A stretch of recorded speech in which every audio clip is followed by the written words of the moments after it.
Bonsoir à tous, merci de nous retrouver ce soir dans cette première émission de Ma Vraie Vie 2. Ce soir, nous nous retrouvons dans ce lieu mythique, le bar Unicorn, où l'on retrouve alcool, luxe et débauche. Mais on retrouve aussi, de l'autre côté du mur, des hommes, des femmes, beaucoup plus discrètes. Nous allons parler de ces âmes qui travaillent nuit et jour pour approvisionner de la bière dans ce lieu. Je veux bien entendu parler du métier de brasseur. Leur nombre a considérablement augmenté ces dernières années grâce à la surconsommation d'alcool dans la ville. La brasserie est-elle le nouvel Eldorado? La bière est-elle le nouvel or jaune? À qui profite réellement ce nouveau business? Alcool, argent, danger, le quotidien du métier de brasseur.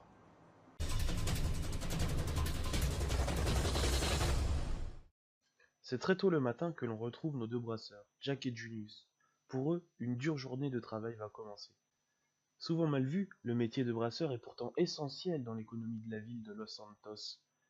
En effet, c'est un métier qui attire énormément de personnes, et avec des milliers de dollars de chiffre d'affaires, cette entreprise est souvent prise d'assaut par les jeunes immigrants. C'est donc dans la camaraderie et la bonne humeur qu'on retrouve nos deux brasseurs, Jack et Junius, chargés en continu leur camion de sacs d'orge. Après avoir fini de remplir leur camion, et avec une grande fierté, les employés veulent nous montrer la qualité de la matière première, c'est-à-dire l'orge.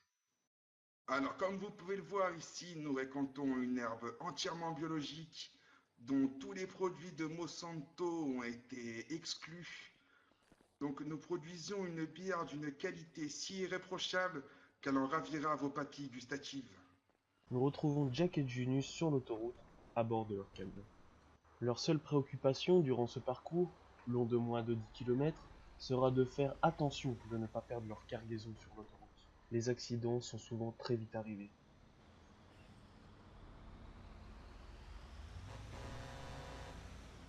Afin de maximiser leurs gains, les brasseurs sont souvent très rapides sur l'autoroute, et ils risquent tous les jours leur vie pour apporter ces précieux grains à la brasserie. À l'arrivée, Junius nous explique le fonctionnement de la brasserie. Comme vous l'avez vu précédemment, nous fabriquons une orge 100% naturelle et entièrement biologique. Comme vous le voyez ici devant moi se situe l'usine de mise en bouteille où sont préparés les packs pour la revente. Une bière qui ravira tous vos cocktails, vos mariages et vos fêtes. Bonne soirée à tous. Après de longues heures de traitement, de manutention et de conduite, nous nous retrouvons au principal point de vente de la bière en ville, le bar Unicorn. Ici, les brasseurs vont déposer des packs de bière contre des sommes d'argent, comme nous l'explique Junius. Alors je vous remercie de nous avoir offert ce reportage. Tenez monsieur, je vous offre une bière. Et à vous monsieur le collègue.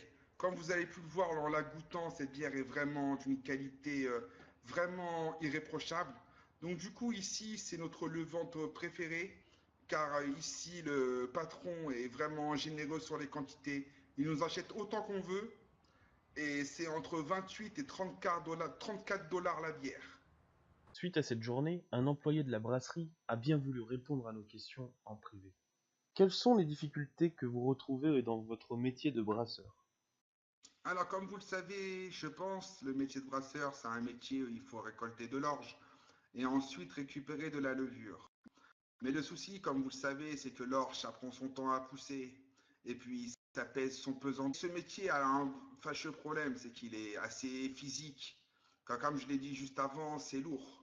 Et les packs de bière, il faut bien les mettre dans les camions. Même si malgré la technologie, on a inventé des transpalettes, ça reste quand même un métier assez compliqué. Quelles sont vos réelles conditions de travail? Alors, les conditions de travail, comme vous l'avez vu pendant le reportage, elles ne sont pas en fait réelles. En réalité, il y a des rats, des gens qui s'amusent à uriner dans l'orge, et une bière du coup à la fin qui finit d'une qualité assez médiocre, alors qu'elle part avec des aliments, des ingrédients d'une qualité irréprochable.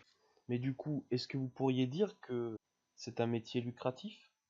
Oui, quand même assez, mais tout dépend du conducteur en fait. S'il ne consomme pas sa cargaison, il peut se faire beaucoup d'argent. Mais je tairai le prix du run pour éviter toute tentative de concurrence déloyale. Quelles sont vos relations avec les habitants de la ville? Alors, comme vous le savez, je pense, il y a beaucoup de gens qui boivent en ville. Donc, du coup, nos relations sont enfin, très amicales. Les gens viennent de nous acheter de la bière, que ça soit directement à nous, simples employés, ou en passant commande via notre patron. Mais il y a aussi un autre aspect à ce monde. Certaines personnes sont jaloux ou essayent de nous prendre notre argent directement dans notre portefeuille. Donc, du coup, des fois, on a le droit à des agresseurs. Comme la dernière fois où on a réussi à empêcher un de nos collègues de se faire braquer à main armée. J'ai dû moi-même lui mettre mon poing dans l'arrière de son crâne. Eh bien, merci beaucoup, Monsieur Morgan, pour votre patience et d'avoir pris le temps de répondre à nos questions. Suite à ce reportage, la brasserie a été privatisée. Est-ce une bonne chose? Cela va-t-il impacter l'économie de la ville? Les nouveaux arrivants vont-ils trouver du travail? Nous verrons cela dans les prochains jours. Quoi qu'il en soit, je vous remercie d'avoir regardé cette émission de Ma vie de brasseur. Je vous souhaite une bonne fin de soirée et à la prochaine.